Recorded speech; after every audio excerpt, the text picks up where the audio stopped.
Are you struggling to subset a list in R using the purrr package? If so, you're not alone. Today, we will explore how to conditionally subset a list in a concise way. I totally get it. It can be frustrating when you have a list and you want to extract specific elements, but the methods you know feel clunky. You're definitely in the right place to find a smoother solution.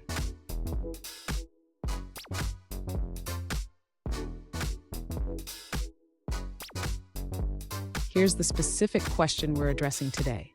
One user asked how to select only the elements from a list that contain the number 10. They provided a list with two elements, one containing numbers 1 through 5, and the other containing numbers 1 through 10. Sound familiar?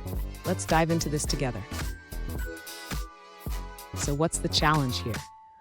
The user wants to filter the list to only include elements that contain the number 10, and they want to do it in a single line using the pipe operator.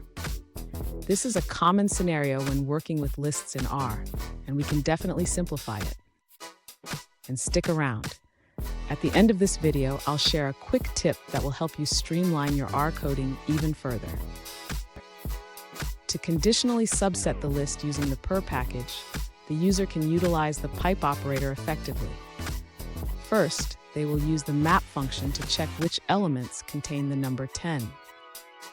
Next, the user will apply the subset function to filter the original list based on the results from the map function. This allows them to keep only the elements that contain 10. Combining these steps, the user can achieve the desired result in a single line. This approach is concise and leverages the power of the purrr package effectively.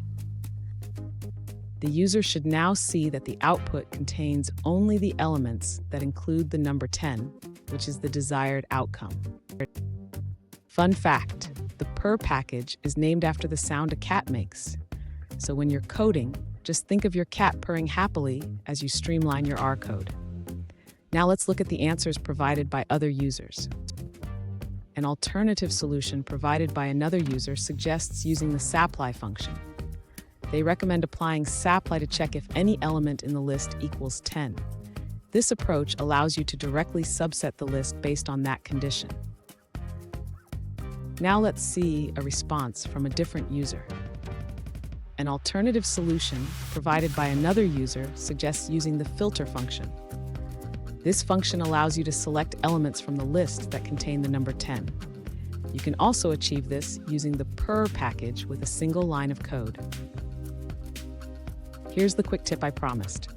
Always look for ways to simplify your code. Using functions like keep can save you time and make your code cleaner. And there you have it. You've learned how to conditionally subset a list using the purrr package in a single line. Keep practicing, and you'll become an R pro in no time. If you found this helpful, don't forget to subscribe for more tips.